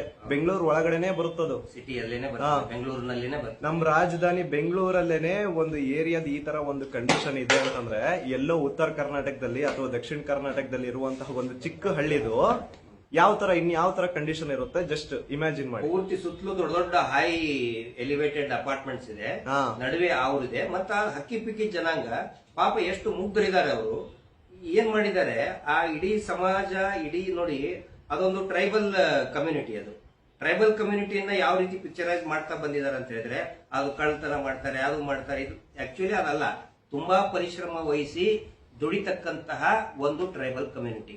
ಆದ್ರೆ ಆ ಒಂದು ಕಮ್ಯುನಿಟಿಗೆ ಎಷ್ಟೋ ಜನ ಹೆಣ್ಮಕ್ಳು ಪಾಪ ರಾತ್ರಿವರೆಗೆ ದುಡಿತಾರೆ, ಬೆಳಗ್ಗೆಯಿಂದ ರಾತ್ರಿವರೆಗೆ ದುಡಿತಾರೆ, ಗಂಡ್ಮಕ್ಳು ಕೂಡ ದುಡಿತಾರೆ. ಆದ್ರೆ ಅಲ್ಲಿ ಇವತ್ತು ನಾವು ಕೇಳಿದ್ರೆ ಅಲ್ಲಿ ಶಿಕ್ಷಣ ವ್ಯವಸ್ಥೆ ಯಾವ ರೀತಿ ಇದೆ ಅಂತ ಹೇಳಿದ್ರೆ, 35 ಜನ ಮಕ್ಕಳು SSLC ಎಕ್ಸಾಮ್ ಅನ್ನೇ ಬರೆದಿಲ್ಲ, due to bad transportation and very bad education condition. ನೋಡಿ, ನಾನು ಹೇಳೋದೇನು ಅಂತಂದ್ರೆ, ನಾನು ಕಿರಿಸ್ ಸರ್ ನಾವಿಬ್ರು ಹೇಳೋದೇನು ಅಂತಂದ್ರೆ, ನಿರ್ಭಯ ಫಂಡ್ ಅನ್ನೋದು ಏನಿದೆಯೋ ಇದು one of the biggest scam. ಈ ನಿರ್ಭಯ ಫಂಡ್ ನ ನಮ್ ರಾಜ್ಯ ಸರ್ಕಾರ ಆಗ್ಲಿ ಅಥವಾ ಕೇಂದ್ರ ಸರ್ಕಾರ ಆಗ್ಲಿ ಪ್ರಾಪರ್ ಆಗಿ ಯುಟಿಲೈಸೇಷನ್ ಮಾಡ್ತಾ ಇಲ್ಲ. ಪ್ರಾಪರ್ ಆಗಿ ಏನಾದ್ರು ನಿರ್ಭಯ ಫಂಡ್ ಇಂದ ಬರ್ತಾ ಇರುವಂತಹ ಒಂದೊಂದು ರೂಪಾಯಿನೂ ಕೂಡ ಪ್ರಾಪರ್ ಆಗಿ ಯುಟಿಲೈಸೇಷನ್ ಮಾಡಿದ್ರು ಅಂದ್ರೆ 99% ಹುಡುಗಿರ ಜೊತೆ ಏನ್ ಅನ್ಯಾಯ ಆಗುತ್ತೋ ಅದನ್ನ ಮುಂಚೆನೆ ತಡೆದ್ ಬಿಡ್ಬೋದು. ಎಷ್ಟೋ ಜನ ವುಮೆನ್ಸ್ ನ ಜೀವನ ಕಾಪಾಡ್ಬಿಡ್ಬೋದು. ಒಂದು ವುಮೆನ್ ಹೆಲ್ಪ್ ಡೆಸ್ಕ್ ಅಂತ ಏನಾದ್ರು ಸೆಟಪ್ ಆಗ್ಬಿಟ್ರೆ ಎಷ್ಟೋ ಜನರಿಗೆ ಬೇಗ ಕ್ವಿಕ್ ರಿಯಾಕ್ಷನ್, ಕ್ವಿಕ್ ಹೆಲ್ಪ್ ಸಿಕ್ಬಿಡುತ್ತೆ. ಬಟ್ ಇವತ್ತೀಗ ಇಲ್ಲಿ ಈಗ ಫಾರ್ ಎಕ್ಸಾಂಪಲ್ ಸೋಷಿಯಲ್ ಮೀಡಿಯಾದಲ್ಲಿ ಈ ಟೀಸಿಂಗ್ ಮಾಡ್ತಾರಲ್ಲ ಹೆಣ್ಮಕ್ಳಿಗೆ, ಈ ಎಷ್ಟೋ ಎಕ್ಸಾಂಪಲ್ ನೋಡಿ ಕರ್ನಾಟಕದಲ್ಲಿ ಸಮಸ್ಯೆ ಹೆಂಗಾಗ್ತಾ ಇದೆ ಅಂದ್ರೆ ಪ್ರಾಕ್ಟಿಕಲ್ ಸಮಸ್ಯೆ ನಾನು ಹೇಳ್ತಾ ಇದ್ದೀನಿ. ಪೊಲೀಸ್ ಸ್ಟೇಷನ್ಗೆ ಹೋಗ್ತಾರೆ, ಏನ್ ಹೇಳ್ತಾರೆ, ಸೈಬರ್ ಸೆಲ್ ಅಂತ ಇದೆ ಅಲ್ಲಿ ಹೋಗ್ರಿ ಅಂತ ಹೇಳ್ತಾರೆ. ಅಲ್ಲಿ ಹೋದ್ಕೂಳೆ ಏನ್ ಮಾಡ್ತಾರೆ, ಅಲ್ಲಿ ಸೈಬರ್ ಸೆಲ್ ನವರು ಇಲ್ಲ ಇದನ್ನ ಕಂಪ್ಲೇಂಟ್ ತಗೊಳಕ್ ಆಗಲ್ಲ ಅಂತ ಹೇಳ್ತಾರೆ. ಅವಾಗ ಅವ್ರು ಯಾರಿಗೋ ಅಣ್ಣ ಅಥವಾ ತಮ್ಮನೋ ಅಥವಾ ಯಾರಾದ್ರೂ ಲೀಡರ್ ಕಡೆ ಹತ್ರ ಫೋನ್ ಮಾಡ್ತಾರೆ. ಅವಾಗ ಆಯ್ತು ತಗೊಳ್ತೀವಿ, ನಿನ್ ಮೊಬೈಲ್ 15 ದಿನ ನಮ್ ಹತ್ರ ಕೊಡ್ಬೇಕು ಅಂತ ಹೇಳ್ತಾರೆ. ಮುಗಿತಾ ಅಲ್ಲೇ. ಇಲ್ಲಿ ಹೆಂಗೆ ಅಂತಂದ್ರೆ ನಮ್ ಡಿಪಾರ್ಟ್ಮೆಂಟ್ ಅವರೇ ದೊಡ್ಡ ಜಡ್ಜ್ಗಳು. ಅವ್ರ ಹತ್ರ ಯಾರಾದ್ರೂ ಏನಾದ್ರು ಒಂದು ಕೇಸ್ ತಗೊಂಡ್ ಬಂದ್ರೆ ಅದು ಯಾರ್ ತಪ್ಪೈತೆ, ಯಾರು ಇನ್ನೋಸೆಂಟ್ ಇದಾರೆ ಏನು ನೋಡಲ್ಲ, ಇವರೇ ಫಸ್ಟ್ ಜಡ್ಜ್ ಮಾಡ್ಬಿಡೋದು. ಓಹ್ ನೀನ್ ಹಿಂಗ್ ಮಾಡಿರ್ಬೋದು, ಓಹ್ ನೀನು ನಿಮ್ ತಂಗಿ ಮಿಸ್ಸಿಂಗ್ ಅಂತ ರಿಪೋರ್ಟ್ ಕೊಡಕ್ ಬಂದಿದ್ಯಾ, ನಿಮ್ ತಂಗಿ ಯಾರ ಜೊತೆನಾದ್ರು ಓಡೋಗ್ ಗಿಡ್ಕೊಳ್ಳೋದು, ಯಾರನ್ನಾದ್ರು ಲವ್ ಮಾಡಿರ್ತಾಳೆ ಅವನೇನಾದ್ರೂ ಎತ್ತಕೊಂಡು ಹೋಗ್ಬಿಟ್ಟಿರ್ತಾನೆ, ಹೋಗು ಬರ್ತಾಳೆ ಅಂತ ಇವ್ರುಗಳೇ ಜಡ್ಜ್ ಮಾಡ್ಬಿಡೋದು. ಪ್ರಾಪರ್ ಆಗಿ ಇನ್ವೆಸ್ಟಿಗೇಷನ್ ಮಾಡದೆ ವಿಷಯ ಏನು ಅಂತ ತಿಳ್ಕೊಳ್ಳಾರ್ದೆ ಇವ್ರುಗಳೇ ಜಡ್ಜ್ ಮಾಡ್ಬಿಡೋದು. ಆನಂತರ ಎಲ್ಲೆಲ್ಲಿ ಪೊಲೀಸರು ಇಮಿಡಿಯೇಟ್ ಆಗಿ ಕಾರ್ಯರೂಪಕ್ಕೆ ಇಳಿತಾರೆ, ಫೀಲ್ಡ್ ಇಳಿತಾರೆ, ಅವಾಗ ಸೇವ್ ಮಾಡಿದಂತ ಉದಾಹರಣೆನೂ ಇದೆ. ಫಾರ್ ಎಕ್ಸಾಂಪಲ್ ಬ್ಯಾಟ್ರಾಯನ್ಪುರದಲ್ಲಿ ಮೇ ಬಿ 1 ತಿಂಗಳ ಹಿಂದೆ ಒಂದು ಇನ್ಸಿಡೆನ್ಸ್ ನಡೀತು. ಸಾಯಂಕಾಲ 6 ಗಂಟೆ ನಂತರ ಪಾಪ ಆ ಮನೆಯ ಹುಡುಗಿ ಇದನ್ ಬರ್ಲಿಲ್ಲ, ಮನೆಗೆ ಬರ್ಲಿಲ್ಲ ಅಂತೇಳಿ ಇಡೀ ಇದನ್ನೆಲ್ಲ ಹುಡುಕ್ತಾರೆ. ಅವರು ಫ್ಯಾಕ್ಟ್ರಿನಲ್ಲಿ ಹೋಗ್ತಾರೆ, ಸುತ್ತಮುತ್ತಲು ಹೋಗ್ತಾರೆ, ಸಿಗುದೇನಿಲ್ಲ. ರಾತ್ರಿ 9-10 ಗಂಟೆವರೆಗೆ ಪಾಪ ಹುಡುಗಿಯ ತಾಯಿ ಮತ್ತೆ ಹುಡುಗಿಯ ಅಣ್ಣ ಇಬ್ರು ಸರ್ಚ್ ಮಾಡ್ತಾರೆ. ಆದ್ರೆ ಪೊಲೀಸ್ ಸ್ಟೇಷನ್ಗೆ ಹೋದ ಮೇಲೆ ಅವರು ಯಾರು, ನಾನು ಅವ್ರ ಹೆಸರು ಹೇಳಲೇಬೇಕು, ಇನ್ಸ್ಪೆಕ್ಟರ್ ಪುನೀತ್ ಅಂತ ಮತ್ತೆ PSI ಮುಳಿದ್ದಾರೆ, ಇಮಿಡಿಯೇಟ್ ಆಗಿ ಆಕ್ಷನ್ ಇಳಿತಾರೆ. ನಡುರಾತ್ರಿ 2:30ಗೆ ಮಿಸ್ಸಿಂಗ್ ಕೇಸ್ ರಿಜಿಸ್ಟರ್ ಮಾಡಿದ್ದಾರೆ ಬೆಂಗಳೂರಿನಲ್ಲಿ. ಆ ನಂತರ ಆ ಯಾವ ಫ್ಯಾಕ್ಟರಿಯಲ್ಲಿ ಆ ಹುಡುಗಿ ಕೆಲಸ ಮಾಡ್ತಿದ್ಲೋ ಆ ಹುಡುಗಿ ಅಲ್ಲಿ ಈ ಓನರ್ಗೂ ಕೂಡ ಮಾತಾಡಿದ್ದಾರೆ. ರಾತ್ರೋರಾತ್ರಿ ಗಾರ್ಡ್ಗೂ ಕೂಡ ತಕ್ಷಣ ಬಹಳ ಸ್ಟ್ರಿಕ್ಟ್ ಆಗಿ ವಾರ್ನಿಂಗ್ ಕೊಟ್ಟಿದ್ದಾರೆ, ನಿಮ್ಮ ಮೇಲೆ ಆಕ್ಷನ್ ತಗೊಳ್ತೀವಿ ಅಂತೇಳಿ. ಅದರ ಪರಿಣಾಮವಾಗಿ ಮರುದಿನಾನೇ ಬೆಳಿಗ್ಗೆ 7-8 ಗಂಟೆಗೆ ಅದೊಂದು ಒಂದು ವೇವ್ ಕ್ರಿಯೇಟ್ ಮಾಡ್ತದೆ. ಇವ್ರು ಪೊಲೀಸರು ಆಕ್ಟಿವ್ ಆಗಿದ್ದಾರೆ. ಯಾಕಂದ್ರೆ ಅಫೆಂಡರ್ಸ್ ಏನಿರ್ತಾರೆ ಅಲ್ಲೇ ಸುತ್ತಮುತ್ತಲೇ ಇರ್ತಾರೆ. ಯಾವಾಗ ಪೊಲೀಸ್ ಮೂವ್ಮೆಂಟ್ ಕಾಣುತ್ತೋ ಅವಾಗ ಅಲರ್ಟ್ ಆಗಿ ಹೆದರ್ಕೊಂಡು ಆ ಮರುದಿನಾನೇ ಒಂದು ಮಠದಲ್ಲಿ ನಾವು ಸಿದ್ಧಗಂಗಾ ಮಠಕ್ಕೂ ಕೂಡ ನಾವು ದೊಡ್ಡ ಥ್ಯಾಂಕ್ಸ್ ಹೇಳಬೇಕು. ಮತ್ತು ಆ ಬ್ಯಾಟರಾಯನಪುರ ಪೊಲೀಸ್ ಸ್ಟೇಷನ್ ಇನ್ಸ್ಪೆಕ್ಟರ್ ಅವರಿಗೆ, ಮುರಳೀಧರ್ ಅವರಿಗೆ, ಪುನೀತ್ ಅವರಿಗೂ ಮತ್ತೆ ಎಂಟೈರ್ ಸ್ಟಾಫ್ಗೂ ಕೂಡ ಥ್ಯಾಂಕ್ಸ್ ಹೇಳಬೇಕು. ಅಂದ್ರೆ ಇಲ್ಲಿ ಸಮೇತ ನಾವು ಬರೀ ಟೀಕೆ ಮಾಡೋದು ನಮ್ ಕೆಲಸ ಅಲ್ಲ, ಎಲ್ಲೆಲ್ಲಿ ಒಳ್ಳೆ ಕೆಲಸ ಆಗಿದೆ ಅದನ್ನು ಕೂಡ ನಾವು ಹೇಳ್ಬೇಕಾಗುತ್ತೆ. ಯಾವಾಗ ಪೊಲೀಸರು ಫೀಲ್ಡಿಗೆ ಎಳಿತಾರೆ ಅವಾಗ ಖಂಡಿತ ರಿಸಲ್ಟ್ ಬರ್ತದೆ. ಅದೇ ಹೇಳ್ತಿದ್ದೀನಲ್ಲ, ಪ್ರತಿ ಸ್ಟೇಷನ್ ಅಲ್ಲಿ ಈ ನಿರ್ಭಯ ಫಂಡ್ ನ ಪ್ರಾಪರ್ ಯುಟಿಲೈಸೇಷನ್ ಆಗಿ ಪ್ರತಿ ಒಂದು ಸ್ಟೇಷನ್ ಅಲ್ಲಿ ವುಮೆನ್ ಹೆಲ್ಪ್ ಡೆಸ್ಕ್ ಅಂತ ಏನಾದ್ರು ಕ್ರಿಯೇಟ್ ಆಯ್ತು ಅಂತಂದ್ರೆ 99% ಏನ್ ರೇಪ್ ಕೇಸಸ್ ಆಗ್ತಿದಾವೋ ಇವನ್ನ ಇನಿಷಿಯಲ್ ಸ್ಟೇಜಸ್ ಅಲ್ಲೇ ಕ್ವಿಕ್ ರಿಯಾಕ್ಷನ್ ಕೊಟ್ಟು ಕ್ವಿಕ್ ಹೆಲ್ಪ್ ಕೊಟ್ಟು ಆ ಏನು ಪಾಪ ಅವ್ರ ಜೊತೆ ಅನ್ಯಾಯ ಆಗುತ್ತೋ ಅದನ್ನ ತಡಿಬಹುದು. 99% ಕೇಸಸ್ ಅಲ್ಲಿ ಇಟ್ಸ್ ಪಾಸಿಬಲ್. ನಾವು ಈ ಸೌಜನ್ಯ ಹೆಲ್ಪ್ ಲೈನ್ ಎದಕ್ಕೆ ಹೇಳ್ತಾ ಇದೀವಿ, ಇದೇ ಕಾರಣಕ್ಕೆ. ಒಂದು ಇದೆಲ್ಲವೂ ಕೂಡ ಏನಂತ ಹೇಳಿದ್ರೆ ಈ ಸೌಜನ್ಯ ಹೋರಾಟದ ಒಂದು ಭಾಗನೇ ಇದು, ವುಮೆನ್ ಸೇಫ್ಟಿ ಅನ್ನೋದು. ಆದ್ರೆ ಏನಾಗ್ಬಿಡ್ತದೆ, ಮಾತಾಡಕತ್ಕೊಳ್ಳೆ ಇವರು ಧರ್ಮ ವಿರೋಧಿಗಳು. ಈಗ ಸಮೀರ್ ಮಾತಾಡಕತ್ನ, ಸಮೀರ್ ವರ್ಷ ಬಂದಿಲ್ ಕಾಣ್ತದೆ. ಆನಂತರ ಈ ಯಾವುದು ಮೊನ್ನೆದು ಇನ್ಸಿಡೆನ್ಸ್ ಏನಿದೆಯಲ್ಲ ಮೂಕ ಬಾಲಕಿ ಬಗ್ಗೆ, ಯಾಕೆ ಇಡೀ ರಾಜ್ಯ ಮಟ್ಟದಲ್ಲಿ ದೊಡ್ಡ ದೊಡ್ಡ ಚಾನೆಲ್ ಮಾತಾಡ್ತಾ ಇಲ್ಲ ಅಂತ ಹೇಳಿದ್ರೆ ಆ ಅತ್ಯಾಚಾರಿಯ ಧರ್ಮ ಗೊತ್ತಾಗಿಲ್ಲ.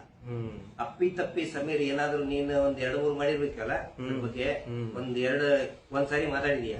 ಒಂದ್ ವೇಳೆ ಏನಾದ್ರು ಅಫೆಂಡರ್ಸ್ ಮುಸ್ಲಿಂ ಅಂತ ಇದ್ಬಿಟ್ರೆ ನಿನ್ನ ಪರಿಸ್ಥಿತಿ ನೆನ್ಸ್ಕೊ ಏನಾಗ್ತದೆ? ಏನಿಲ್ಲ, ಟ್ಯಾಗ್ ಮಾಡ್ತಾರ ನಿನ್ನ ಪರಿಸ್ಥಿತಿ ಅಂದ್ರೆ ನಾನು ಯಾವನಾದ್ರೂ ಮಾಡ್ಲಿ ಗುರು, ಅದ್ರಲ್ಲಿ ಯಾವ ಜಾತಿ ಧರ್ಮದವನಾದ್ರೂ ಆರೋಪಿ ಸಿಕ್ಕ ಅಂತಂದ್ರೆ ನನ್ ರಿಯಾಕ್ಷನ್ ವಿಲ್ ಬಿ ಸೇಮ್. ನಾವು ನನ್ ದೃಷ್ಟಿಯಲ್ಲಿ ಒಬ್ಬ ಕ್ರಿಮಿನಲ್ ಈಸ್ ಎ ಕ್ರಿಮಿನಲ್ ಅಷ್ಟೇ. ಅವನು ಯಾವ ದೊಡ್ಡ ವ್ಯಕ್ತಿ ಆಗಿದ್ರು ನಾನು ಕೇರ್ ಮಾಡಲ್ಲ, ಯಾವ ಜಾತಿ ಧರ್ಮ ಆಗಿದ್ರು ನಾನು ಕೇರ್ ಮಾಡಲ್ಲ. Criminal is A criminal. ಈಗ ಜನಗಳಿಗೆ ಪ್ರಶ್ನೆ ಮಾಡುವ ಒಂದು ಹ್ಯಾಬಿಟ್ ಬರಬೇಕು. ಈ ನಾರ್ತ್ ಇಂಡಿಯಾದಲ್ಲಿ ತುಂಬಾ ಅಲರ್ಟ್ ಆಗಿದ್ದಾರೆ, ನಾವು ನೋಡ್ತೀವಲ್ಲ ಸೋಷಿಯಲ್ ಮೀಡಿಯಾದಲ್ಲಿ ಪ್ರಶ್ನೆ ಮಾಡ್ತಾರೆ. ನಾವು ಹೇಳುದು ಅದೇ, ನಾವೇನ ವೆರಿ ತುಂಬಾ ದೊಡ್ಡ ವ್ಯಕ್ತಿಗಳ ಏನಲ್ಲ, we are also very common people. ಆದ್ರೆ ನಾವು ಏನು ಪ್ರಮೋಟ್ ಮಾಡಬೇಕು ಅಂತ ಹೇಳಿದ್ರೆ ಇಂಥ ಸಂದರ್ಭದಲ್ಲಿ ಜನಗಳು ಮಾತಾಡೋದಕ್ಕೆ ಸ್ಟಾರ್ಟ್ ಮಾಡಬೇಕು. Start questioning. ಎಸ್, ನಿರ್ಭಯ ಫಂಡ್ ಬಗ್ಗೆ ಅದ್ರ ಯುಟಿಲೈಸೇಷನ್ ಬಗ್ಗೆ ತಿಳ್ಕೊಳ್ಳಿ.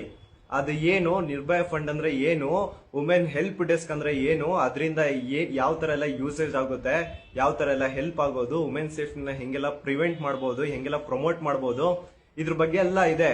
ಒಂದ್ಸತಿ ಹೋಗ್ಬಿಟ್ಟು ನಿರ್ಭಯ ಫಂಡ್ ಬಗ್ಗೆ ನೋಡಿ, ರಿಸರ್ಚ್ ಮಾಡಿ, ಅದ್ರಲ್ಲಿ ಎಷ್ಟು 106 ಕೋಟಿ ಸ್ಕ್ಯಾಮ್ ನಡೀತಿದೆ ಅಂತ ನಿಮ್ಗೆ ಗೊತ್ತಾಗುತ್ತಾ. ಪ್ಲೀಸ್ ನಿರ್ಭಯ ಫಂಡ್ ಬಗ್ಗೆ ಸ್ವಲ್ಪ ತಿಳ್ಕೊಳ್ಳಿ. ಅದು ರಾಜಗೋಪಾಲ್ ನಗರ ಪೊಲೀಸ್ ಠಾಣೆ ಅಗಳನ್ನ ಕಳಿಸ್ಬಿಟ್ಟಿದ್ದು ಐಡೆಂಟಿಫೈ ಮಾಡಿದ್ರು. That is Rajagopal Nagar police ಠಾಣೆ. ಈಗ ನೆಕ್ಸ್ಟ್ ಇದನ್ನು ಏನು ಸೌಜನ್ಯ ಪ್ರಕರಣದಲ್ಲಿ ಈ ಅಪ್ಡೇಟ್ಸ್ ಕೂಡ ಹೌದು, ಸೌಜನ್ಯ ಪ್ರಕರಣ ತುಂಬಾ ಜನ ಕೇಳ್ತಾ ಇದ್ರೆ ನಮ್ಗೆ, ಬ್ರೋ ಸೌಜನ್ಯ ಕೇಸ್ ಏನಾಯ್ತು, ಸೌಜನ್ಯ ಕೇಸ್ ಏನಾಯ್ತು, ಅದ್ರಲ್ಲಿ ಏನಾದ್ರು ಅಪ್ಡೇಟ್ ಇದೆಯಾ ಅಂತ. ಹಂಗಾಗಿನೇ ಇವತ್ತು ಗಿರೀಶ್ ಸರ್ ಅವ್ರನ್ನ ಜೊತೆ ಕೂರಿಸ್ಕೊಂಡು ನಾನು ಈ ವಿಡಿಯೋ ಇದು ಲೈವ್ ಮಾಡ್ತಾ ಇರೋದು. ಸೌಜನ್ಯ ಪ್ರಕರಣ ಡೇ 1 ಇಂದ ನಮ್ಮ ದಕ್ಷಿಣ ಕನ್ನಡದ ಅನೇಕ ಯೂಟ್ಯೂಬ್ ಚಾನೆಲ್ಗಳು ಮತ್ತೆ ಇಡೀ ರಾಜ್ಯಾದ್ಯಂತ ಅನೇಕ ಯೂಟ್ಯೂಬ್ ಚಾನೆಲ್ಗಳು, ಫೇಸ್ಬುಕ್ ಪೇಜ್ಗಳಲ್ಲಿ ಇದರಿಂದ ಒಂದು ಅವೇರ್ನೆಸ್, ತುಂಬಾ ದೊಡ್ಡ ಮಟ್ಟದಲ್ಲಿ ಅವೇರ್ನೆಸ್ ಕ್ರಿಯೇಟ್ ಆಗಿದೆ.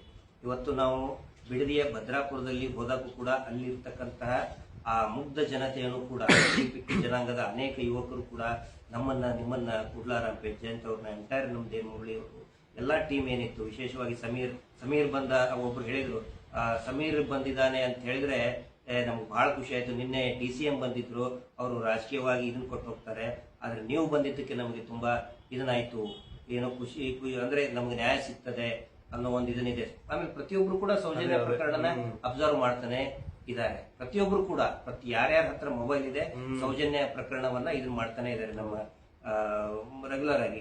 ಈಗ ಎಲ್ಲಿವರೆಗೆ ಬಂದಿದೆ ಅಂತ ಹೇಳಿದ್ರೆ, ಮೊನ್ನೆನೂ ಕೂಡ ನಾವು ನಿರಂತರವಾಗಿ ಅದ್ರ ಬಗ್ಗೆ ಹೇಳ್ತಾ ಇದ್ದೀವಿ. ನೋಡಿ, ಸೌಜನ್ಯ ಪ್ರಕರಣ ಮಹೇಶ್ ಶೆಟ್ಟಿ ತಿಮರೂಡಿ ಅವರು ಹೋರಾಟ ಮಾಡ್ತಾ ಇದ್ದಿತ್ತು, ಇದು ಮರು ತನಿಖೆ ಆಗಬೇಕು. 2023 ಯಾವಾಗ ಸಂತೋಷ್ ರಾವ್ನ ಖುಲಾಸೆ ಮಾಡಿದ್ರಲ್ಲ, ಇವನು ನಿರಪರಾಧಿ ಅಂತ ಖುಲಾಸೆ ಮಾಡಿದ್ರಲ್ಲ, ಸೊ ಮರು ತನಿಖೆ ಆಗ್ಬೇಕು ಅಂತ ಹೇಳಿ. ಆದ್ರೆ ಇತ್ತೀಚಿನ ನಮ್ಮ ಕೆಲವೊಂದಿಷ್ಟು ಜಿ ಮಹಾಂತೇಶ್ ಅವರು ಮತ್ತೆ ನಮ್ಮ ನೀತಿ ಜಯಂತ್ ಅವರು ಒಂದಿಷ್ಟು ಮಾಹಿತಿಗಳನ್ನ ಕಲೆ ಹಾಕಿದ್ದಾರೆ. RTI ಮೂಲಕ ಸರ್ಕಾರಿ ದಾಖಲೆಗಳನ್ನ ತೆಗೆದಿದ್ದಾರೆ. ಅದರಲ್ಲಿ ಬಹಳ ಸ್ಪಷ್ಟವಾಗಿ ಹೇಳಿದ್ದಾರೆ, ಇದು ಮರು ತನಿಖೆಗೆ ಯೋಗ್ಯ, ಮರು ತನಿಖೆಗೆ ಮಾಡಿ ಅಂತ CIDಯ DG ಸಾಹೇಬರು, director general of police CID Karnataka state, ಅವರು ರೆಕಮೆಂಡ್ ಮಾಡಿದ್ದಾರೆ, ಮರು ತನಿಖೆ ಆಗಬೇಕು ಅಂತ ಶಿಫಾರಸು ಮಾಡಿದ್ದಾರೆ. ಒಂದೆದ್ದು. ಎರಡನೇದ್ದು 2017ರಲ್ಲಿನೇ CBIನೇ ಹೇಳಿದೆ, ತಪ್ಪಿತಸ್ಥ ಅಧಿಕಾರಿಗಳು, ವಿಶೇಷವಾಗಿ ಡಾಕ್ಟರ್ ಯಾರು ಪೋಸ್ಟ್ ಮಾರ್ಟಮ್ ಮಾಡಿದಂತ ವೈದ್ಯಾಧಿಕಾರಿಗಳಿದ್ದಾರೆ, ಅವರಿಗೆ ಕಠಿಣ ದಂಡನೆಯನ್ನ ವಿಧಿಸಬೇಕು ಅಂತಾನೆ ಹೇಳಿದ್ದಾರೆ. CBI ಹೇಳಿದೆ. CBI the one that investigated and submitted the charge sheet submit ಮಾಡಿದಂತಹ CBI ಏಜೆನ್ಸಿನೇ ಹೇಳಿದೆ. ಯಾಕಂತ ಹೇಳಿದ್ರೆ ನೋಡಿ, CBI ಸುಮ್ಮನೆ ತನ್ನ ಮೇಲೆ ಆರೋಪ ಹೊತ್ಕೊಳ್ಳಕ್ ತಯಾರಿರುವುದಿಲ್ಲ. ಗೋಲ್ಡನ್ ಅವರ್ ಇನ್ವೆಸ್ಟಿಗೇಷನ್ ಮಾಡಿದಂತದ್ದು ಬೆಳ್ತಂಗಡಿ ಪೊಲೀಸ್ ಠಾಣೆ ಯೋಗೀಶ್, ಅಲ್ಲಿ ಇರ್ತಕ್ಕಂಥ ಇನ್ಸ್ಪೆಕ್ಟರ್ ಮತ್ತು entire state government police department. ಆನಂತರ ನೆಕ್ಸ್ಟ್ ಬಂದಿರೋದು CID. ಆ ವರದಿಯಲ್ಲಿ ಹತ್ತತ್ರ ಒಂದು 325 ಪುಟಗಳ ವರದಿಯಲ್ಲಿ ಸೌಜನ್ಯ ಪ್ರಕರಣದ ಹೋರಾಟವನ್ನು ಕೂಡ ಪ್ರಸ್ತಾಪ ಮಾಡಿದ್ದಾರೆ. ಮಹೇಶ್ ಶೆಟ್ಟಿ ತಿಮರೂಡಿ ಅವರ ನೇತೃತ್ವದಲ್ಲಿ ಏನ್ ಇಡೀ ಕರ್ನಾಟಕ ಮತ್ತು ವಿಶೇಷವಾಗಿ ದಕ್ಷಿಣ ಕನ್ನಡ ಜಿಲ್ಲೆಯಲ್ಲಿ ಹೋರಾಟಗಳು ನಡೀತಲ್ಲ, ಆ ಹೋರಾಟದ ಒಂದು ಆಗ್ರಹವನ್ನು ಕೂಡ ಹೇಳಿದ್ದಾರೆ. ಅದು ಒಂದೇ ಅಲ್ಲ, ಈಗ ಬೀದಿ ಹೋರಾಟ ಇವ್ರ ಜನ ಹೋರಾಟ ಮಾಡ್ತಾರೆ ಅನ್ನೋದು ಒಂದೇ ಅಲ್ಲ. He has studied the entire investigation report. ಇಲ್ಲಿ ಸಾಕಷ್ಟು ಲೂಪ್ ಹೋಲ್ಸ್ ಇದೆ, ಇದು ಇನ್ವೆಸ್ಟಿಗೇಷನ್ ಆಗಬೇಕು, ಮರು ತನಿಖೆ ಆಗಬೇಕು ಅಂತೇಳಿ ಸ್ವತಃ ಅವ್ರು ಹೇಳಿದ್ರು ಕೂಡ ಆ ಎಂಟೈರ್ ವರದಿಯನ್ನ ಕರ್ನಾಟಕ ಸರ್ಕಾರ ಮುಚ್ಚಿಟ್ಟಿದೆ. ಸಾರ್ವಜನಿಕರ ಗಮನಕ್ಕೂ ತಗೊಂಡು ಬಂದಿಲ್ಲ, ಅರ್ಜಿದಾರರ ಗಮನಕ್ಕೂ ತಗೊಂಡು ಬಂದಿಲ್ಲ. ಹಿಂಗಾಗಿ ನಾವು ನೆಕ್ಸ್ಟ್ ಏನ್ ಮಾಡ್ತಾ ಇದೀವಿ, 6ನೇ ತಾರೀಕಿಗೆ, ಏನು ಮೊನ್ನೆ ಏಪ್ರಿಲ್ 6ನೇ ತಾರೀಕಿಗೆ ಇತ್ತು, ಸುಮ್ಮನೆ ಒಂದು ಫೇಕ್ ಚಾರ್ಟ್ ಅನ್ನ ಮುಂದಿಟ್ಟು ಸ್ಟೇ ತಗೊಂಡು ಬಂದಿದ್ದಾರೆ. ಸುಳ್ಳ ಈ ಕೆಲಸ ಅವರು ದೇವಸ್ಥಾನಕ್ಕೆ ಟಾರ್ಗೆಟ್ ಮಾಡ್ತಾ ಇದ್ದಾರೆ. ನಾವು ಹೋರಾಟ ಮಾಡ್ತಾ ಇದೀವಿ, ಶಾಂತಿಪ್ರಿಯ ಹೋರಾಟ ಒಂದಿದೆ ಧರ್ಮಸ್ಥಳದಲ್ಲಿ, ಎಲ್ಲಿ ಆ ಹುಡುಗಿಯ ಹೆಣ ಸಿಕ್ಕಿತ್ತೋ ಅಲ್ಲಿಂದ ಒಂದು ಹೋರಾಟ ಸ್ಟಾರ್ಟ್ ಮಾಡ್ತಾ ಇದೀವಿ ಅಂತ ಯಾವಾಗ ಅನೌನ್ಸ್ ಮಾಡಿದ್ವಲ್ಲ, ಆಗ ಯಾವ ಕಾರಣಕ್ಕೆ ಆ ಒಂದು ಹೋರಾಟ ಕ್ಯಾನ್ಸಲ್ ಆಯ್ತು ಅಂತ ಹೇಳ್ತಿರೋದು ಈಗ. ಒಂದು ಇಬ್ರು ಜನ ಏನೋ ಚಾಟ್ ಮಾಡ್ತಾರಂತೆ. ಅದ್ರಲ್ಲಿ ಏನು ಒಬ್ಬನೇನು ಬರೀತಾನೆ, ದೇವಸ್ಥಾನಕ್ಕೆ ನುಗ್ಗೋಣ, ಕಲ್ಲು ಹೊಡೆಯೋಣ ಅಂತ ಒಬ್ನು ಹೇಳ್ತಾನೆ. ಇನ್ನೊಬ್ನು ಓ ಹೌದಾ, ಓಕೆ ನಾವು ಹಂಗ್ ಮಾಡೋಣ ಹಿಂಗ್ ಮಾಡೋಣ ಅಂತ ಹೇಳ್ತಾನೆ. ಅದನ್ನ ಕೇಳ್ಕೊಂಡು ಕರ್ನಾಟಕದ ಮಾನ್ಯ ಉಚ್ಚ ನ್ಯಾಯಾಲಯ it is very disturbing chat ಅಂತ ಹೇಳ್ಕೊಂಡು ಸ್ಟೇ ಕೊಡ್ತಾರೆ. ಆದ್ರೆ ಇಲ್ಲಿ ಪ್ರಶ್ನೆ ಬರೋದು, ಅವನು ಯಾರು? ದೇವಸ್ಥಾನಕ್ಕೆ ನುಗ್ಗಿತೀವಿ, ಕಲ್ಲು ಹೊಡಿತೀವಿ ಅಂತ ಹೇಳೋದು ದೊಡ್ಡ ಅಪರಾಧ ಹೌದಾ ಅಲ್ವಾ? ಅವನು ಯಾರು ಅಂತ ಕೇಳಿದ್ರೆ ಪೊಲೀಸರು ಹೇಳೋಕ್ ರೆಡಿ ಇಲ್ಲ. ಆನಂತರ ಅರ್ಜಿದಾರ ಏನ್ ಹಾಕಿದಾರಲ್ಲ, ಯಾರಿಗೂ ಧನಕೀರ್ತಿ ಆರಿಗ ಅಂತ, ಇವರು ರೈಟ್ ಹ್ಯಾಂಡ್, ಬಡ್ಡಿ ಪೂಜ್ಯರ ರೈಟ್ ಹ್ಯಾಂಡ್, ಇದನ್ನ ನಿಲ್ಸೋದಕ್ಕೆ ಪ್ರಯತ್ನ ಪಟ್ಟಂತ ಏನಿದ್ದಾರೆ ಅವರ ರೈಟ್ ಹ್ಯಾಂಡ್ಗೆ ಕೇಳಿದ್ರೆ ಅವನು ಕೊಡಕ್ ರೆಡಿ ಇಲ್ಲ. ನಂಬರ್ ಬೇಕಲ್ಲ. ಈ ಸಮಯ ನೀನು ಇಬ್ರು ಚಾಟ್ ಮಾಡಿದೀವಿ ಅಂತ ತಿಳ್ಕೊ. ಚಾಟ್ ಮಾಡಿದ್ರೆ ನಮ್ ಇಬ್ಬರು ನಂಬರ್ ಇರ್ತದಲ್ಲ, ಆ ನಂಬರ್ ಯಾವ್ದು ಬೇಕಲ್ಲ, ಕೊಡ್ತಾನೆ ಇಲ್ಲ. ಅಂದ್ರೆ ಇದೊಂದು ಪಿಳ್ಳೆನೆವ, ಆ ಕಳ್ಳನಿಗೆ ಸುಳ್ಳನಿಗೆ ಒಂದು ಪಿಳ್ಳೆನೆವ ಬೇಕು ಅಂತ ಹೇಳ್ತಾರಲ್ಲ, ಆ ರೀತಿ ಒಂದು ಫೇಕ್ ಚಾಟ್ ಅನ್ನ ಅವರವರೇ ಮಾಡ್ಕೊಂಡು ಅದ್ರದ್ದು ಪ್ರಿಂಟ್ಔಟ್ ತೆಗೆದು, ನಾನು ನೋಡಿದೀನಿ ಅದನ್ನ, ಬರೀ 2 ಸ್ಕ್ರೀನ್ ಶಾಟ್ ಇದೆ. 2 ಸ್ಕ್ರೀನ್ ಶಾಟ್ ಅನ್ನ ರಿಪೀಟೆಡ್ ಜೆರಾಕ್ಸ್ ಮಾಡಿ 6 ಪೇಜ್ ಮಾಡಿ ಹಾಕಿದ್ದಾರೆ. ಅದನ್ನ 6 ಪೇಜ್ ಹಾಕಿ ನೋಡಿ, ಇದು ದೇವಸ್ಥಾನಕ್ಕೆ ಏನೋ ಇದನ್ನ ಮಾಡ್ತಾ ಇದ್ದಾರೆ ಅನ್ನೋ ಒಂದು image, fake false image create ಮಾಡಿ ಹೈಕೋರ್ಟಿಗೆ ಕೊಟ್ಟಿದ್ದಾರೆ. ದುರಾದೃಷ್ಟ ಅಂತ ಹೇಳಿದ್ರೆ ಹೈಕೋರ್ಟ್ ಪ್ರೊಡ್ಯೂಸ್ ಮಾಡಿ ಅವನ್ನ ಅಂತ ಹೇಳ್ಬೇಕಾಗಿತ್ತು. ಯಾರು ಆ ರೀತಿ ಡಿಸ್ಟರ್ಬ್ಡ್ ಚಾಟ್ ಮಾಡಿದಾರಲ್ಲ, ಪ್ರೊಡ್ಯೂಸ್ ದಮ್ ಬಿಫೋರ್ ಪೊಲೀಸ್ ಸ್ಟೇಷನ್ ಅಥವಾ ಕೋರ್ಟ್ ಮುಂದೆ, ನನ್ನ ಮುಂದೆ ಪ್ರೊಡ್ಯೂಸ್ ಮಾಡಿ ಅಂತ ಹೇಳ್ಬೇಕಾಗಿತ್ತು. ಅದು ಯಾವುದು ಕೂಡ ಮಾಡಲಿಲ್ಲ. ಹಿಂಗಾಗಿ ನಮಗೆ ಬಹಳ ಬೇಜಾರಾಗಿದೆ. ಬಟ್ ಈ ಇಮಿಡಿಯೇಟ್ ಆಗಿ ಏನು ಈ ಕೋರ್ಟ್ ವೆಕೇಶನ್ ನಡೀತಾ ಇದೆ, ಆಲ್ರೆಡಿ ಅದ್ರ ಬಗ್ಗೆ ವೆಕೇಟ್ ಮಾಡೋದಕ್ಕೂ ಕೂಡ ಫೈಲ್ ಮಾಡಿ ಆಗಿದೆ. ಕೋರ್ಟ್ ವೆಕೇಶನ್ ಮುಗಿದ ನಂತರ ಅದನ್ನ ಪೂರ್ತಿಯಾಗಿ ವೆಕೇಟ್ ಮಾಡಿ ಒನ್ಸ್ ಅಗೇನ್ ದೊಡ್ಡ ಮಟ್ಟದ ಹೋರಾಟ ಖಂಡಿತ ನಾವು ಮಾಡೇ ಮಾಡ್ತೀವಿ. ಯಾಕಂತ ಹೇಳಿದ್ರೆ ಸ್ಫಟಿಕದಷ್ಟು ಕ್ಲಿಯರ್ ಇದೆ ಅಪರಾಧಿಗಳು ಯಾರು. ಹೋರಾಟದ ಉದ್ದೇಶ ಆ ಮಗು ಸೌಜನ್ಯಳಿಗೆ ನ್ಯಾಯ ಸಿಗಬೇಕು, ಮತ್ತು ಏನೋ ಅಲ್ಲಿ ಅನೇಕ ಸಾಕ್ಷಿಗಳ ನಾಶ ಆಯ್ತು, ಅದ್ರ ಬಗ್ಗೆ ತನಿಖೆ ಆಗಬೇಕು. ಆನಂತರ ಅಲ್ಲಿ ನಡೆದಂತಹ ಅನೇಕ ಕೊಲೆಗಳ ಬಗ್ಗೆ ತನಿಖೆ ಆಗಬೇಕು. ಆನಂತರ ಸೌಜನ್ಯ ಹೆಲ್ಪ್ ಲೈನ್ ಸ್ಟಾರ್ಟ್ ಮಾಡಿ as a precautionary measure. Mahesh Shetty Thimmarodi ಅವರಾಗ್ಲಿ, ನಾವೆಲ್ಲ ಸೌಜನ್ಯ ಹೋರಾಟಗಾರರಾಗ್ಲಿ, ಆನಂತರ ಆ ಮಗು ಸೌಜನ್ಯಳ ತಾಯಿ ಕುಸುಮಾವತಿ ಅವರಾಗ್ಲಿ, ಅವ್ರ ಕುಟುಂಬ ಹೇಳೋದಾಗ್ಲಿ, ನೋಡಿ ನನ್ನ ಮಗಳು ಸತ್ತು ಹೋಗ್ಬಿಟ್ಟಿದ್ದಾಳೆ, ಆದ್ರೆ ಈ ರೀತಿ ಘಟನೆಗಳು ಇನ್ನೂ ಬೇರೆ ಮನೆಯ ಹೆಣ್ಮಕ್ಳಿಗೆ ಆಗ್ಬಾರ್ದು ಅಂತೇಳಿ ಇದೊಂದು ಹೋರಾಟ, ಒಂದು ಅವೇರ್ನೆಸ್ ಕ್ಯಾಂಪೇನ್ ಆಗಿ, ಒಂದು ಚಳವಳಿಯಾಗಿ ಬರ್ತಾ ಇದೆ. ಹಿಂಗಾಗಿ ಒಂದು ಸೌಜನ್ಯ ಹೆಲ್ಪ್ ಲೈನ್ ಮಾಡಿ ನೋಡಿ. ಸೌಜನ್ಯ ಇದೇ ಹೆಲ್ಪ್ ಲೈನ್ ಕಾನ್ಸೆಪ್ಟ್ ಇರುವುದೇ ನಿರ್ಭಯ ಫಂಡ್ ಅಲ್ಲಿ ಇರೋದು. ನಿರ್ಭಯ ಕೇಸ್ ಆದ್ಮೇಲೆನೆ ನಿರ್ಭಯ ಫಂಡ್ ಅಂತ ಒಂದು ಅನೌನ್ಸ್ ಆಗಿದ್ದು. ಹಾಗೇನೆ ಈಗ ಸೌಜನ್ಯ ಅಂತ ಏನೋ ಆ ಹುಡುಗಿ ಜೊತೆ ಅನ್ಯಾಯ ಆಗಿದೆಯೋ ಅದನ್ನೇ ಒಂದು ಇಟ್ಕೊಂಡು ಈ ತರ ಇನ್ನೊಂದು ಹುಡುಗಿ ಜೊತೆ ಆಗ್ಬಾರ್ದು ಅಂತ ಒಂದು ಸೌಜನ್ಯ ಹೆಲ್ಪ್ ಲೈನ್ ಮಾಡಿ ಅಂತ ಕೇಳ್ಕೊತಾ ಇದೀವಿ. ಇದು ಯಾವ್ದೋ ಧರ್ಮಕ್ಕೆ ಸಂಬಂಧಪಟ್ಟಿದ್ದು, ಯಾವ್ದೋ ಧರ್ಮಕ್ಕೆ ಬೈಯೋದಾಗ್ಲಿ, ದೇವಸ್ಥಾನಕ್ಕೆ ಬೈಯೋದಾಗ್ಲಿ ಖಂಡಿತ ಇದರಲ್ಲಿ ಇಲ್ಲ. ಆಮೇಲೆ ನಾನು ಅನ್ಕೊಂಡಂಗೆ ನಾವು ಮತ್ತೆ ಅಜಯ್ ಅವರು ಇವತ್ತೆಲ್ಲ ಕಡೆ ನಾವು ಮಾತಾಡ್ಬೇಕಾದ್ರೆ ಜನಗಳು ಬಹಳ ಬುದ್ಧಿವಂತರಿದ್ದಾರೆ, ಅವ್ರು ಕರೆಕ್ಟ್ ಆಗಿ ವಿಷಯ ಅರ್ಥ ಆಗಿದೆ. ಆದ್ರೆ ಕನ್ಫ್ಯೂಷನ್ ಮಾಡೋರು ಈ ರೀತಿ ಮಾಡ್ತಾ ಇದಾರೆ. ಹಿಂಗಾಗಿ ಅದ್ರ ಬಗ್ಗೆ ನಾವು ಜಾಸ್ತಿ ತಲೆ ಕೆಡಿಸ್ಕೊಳ್ಳೋ ಅವಶ್ಯಕತೆ ಇಲ್ಲ ಅಂತ ನನಗನ್ನಿಸ್ತದೆ. ಹೋರಾಟ ಖಂಡಿತ ನಡೀತದೆ. ಆನಂತರ ಕರ್ನಾಟಕ ಯೂತ್ ಆರ್ಗನೈಸೇಷನ್ ಅವರು ಏನೋ ಮೆಸೇಜ್ ಮಾಡಿದ್ದಾರೆ. ಸೊ ಈ ಲೈವ್ ಮುಗ್ದಾದ್ಮೇಲೆ ನಾನು ನಿಮ್ ಮೆಸೇಜ್ ನೋಡ್ತೀನಿ ಬ್ರೋ, ಡೋಂಟ್ ವರಿ. ಹೇಳಿ ಸರ್. ಇದರಲ್ಲಿ ಏನಾಗಬೇಕು ಅಂತ ಹೇಳಿದ್ರೆ ಪ್ರತಿಯೊಬ್ಬರು ಕೂಡ ಇದ್ರ ಬಗ್ಗೆ ಪ್ರಶ್ನೆ ಕೇಳೋದಕ್ಕೆ, ಅಗಳೆ ಸಮೀರ್ ಸ್ವಲ್ಪ ರಫ್ ಆಗಿ, ಯಾಕಂದ್ರೆ ಮನಸ್ಸೊಳಗೆ ಸಿಟ್ಟಿದ್ದಾಗ ರಫ್ ಆಗಿ ಮಾತಾಡೋದಕ್ಕೆ ಅದು ಇದನ್ನಾಗುತ್ತೆ. ಬಟ್ ಏನಂತ ಹೇಳಿದ್ರೆ ಪ್ರತಿಯೊಬ್ಬರು ಕೂಡ ಪ್ರಶ್ನೆ ಮಾಡೋದಕ್ಕೆ, ಸರ್ಕಾರಕ್ಕೆ, ಅಥಾರಿಟೀಸ್ಗಳಿಗೆ ಪ್ರಶ್ನೆ ಮಾಡೋದಕ್ಕೆ ಪ್ರಾರಂಭ ಮಾಡಬೇಕು. ಆನಂತರ ಇದರಲ್ಲಿ ಬಿಡದಿ ಮೂಕ ಬಾಲಕಿ ಪ್ರಕರಣದಲ್ಲಿನೂ ಕೂಡ ನಾನು ಹೇಳೋದು ಸರ್ಕಮ್ಸ್ಟೆನ್ಸಸ್ ಬೇರೆ ಬೇರೆ ಇದೆ. ಆದ್ರೆ ಸೌಜನ್ಯ ಪ್ರಕರಣ ಆದಾಗಲೂ ಕೂಡ ಇದೇ ರೀತಿಯಾದಂತಹ ವಾತಾವರಣ ಕ್ರಿಯೇಟ್ ಆಗಿತ್ತು. ಬಟ್ ಈ ಇದರಲ್ಲಿ ಇವರು ಪೊಲೀಸರು ರಕ್ಷಣೆ ಮಾಡ್ತಾ ಇದ್ದಾರೆ ಅಂತ ನಾನು ಹೇಳ್ತಾ ಇಲ್ಲ. ಪೊಲೀಸರಿಗೂ ಕೂಡ ಒಂದು ಹಂತದ ಮಟ್ಟಿಗೆ ಸಾರ್ವಜನಿಕರು, ಸ್ಥಳೀಯರು, ಕುಟುಂಬದವರು ಕೋಆಪರೇಷನ್ ಕೊಡಬೇಕಾಗುತ್ತೆ. ಅಂದ್ರೆ ಏನಾದ್ರೂ ಮಾಹಿತಿ ಇದ್ರೆ, ಯಾಕಂದ್ರೆ ಫಸ್ಟ್ ಗೊತ್ತಿರೋದೇ ಸ್ಥಳೀಯರಿಗೆ, ಯಾರು ಆರೋಪಿಗಳಿರ್ಬಹುದು, ಸಂಶಯಾಸ್ಪದ ವ್ಯಕ್ತಿಗಳಿರ್ಬಹುದು, ಅದನ್ನ ಪೊಲೀಸರಿಗೂ ಕೂಡ ಕೋಆಪರೇಷನ್ ಕೊಡುವಂತ ಒಂದು ಅವಶ್ಯಕತೆ ಇರ್ತದೆ. ಹಿಂಗಾಗಿ ಓವರ್ ಆಲ್ ಆಗಿ ನನಗನ್ಸಿದ ಮಟ್ಟಿಗೆ ಯಾವಾಗ ಜನಗಳು ಪ್ರಶ್ನೆ ಮಾಡೋದಕ್ಕೆ ಪ್ರಾರಂಭ ಮಾಡ್ತಾರೆ ಆವಾಗ ಮಾತ್ರ ಎಲ್ಲರೂ ಎಚ್ಚೆತ್ಕೊಳ್ತಾರೆ. ಈ ವ್ಯವಸ್ಥೆ ಏನಿದೆಯಲ್ಲ, MLA ಗಳಿರ್ಬೋದು, ಪೊಲೀಸ್ ಆಫೀಸರ್ಸ್ ಇರ್ಬೋದು, ಆನಂತರ ಅಡ್ಮಿನಿಸ್ಟ್ರೇಷನ್ ಇರ್ಬೋದು, ನ್ಯಾಯಾಂಗ ವ್ಯವಸ್ಥೆ ಇರ್ಬೋದು, ನನಗೆ ಒಂದು ಸಮಾಧಾನ ತಂದಿದ್ದಂತ ಹೇಳಿದ್ರೆ ಸೌಜನ್ಯ ಪ್ರಕರಣದ ಹೋರಾಟದಿಂದ ಸಾಕಷ್ಟು ಜನರಿಗೆ ಒಂದು ಅವೇರ್ನೆಸ್ ಅಂತ ಕ್ರಿಯೇಟ್ ಆಗ್ತಾ ಇದೆ.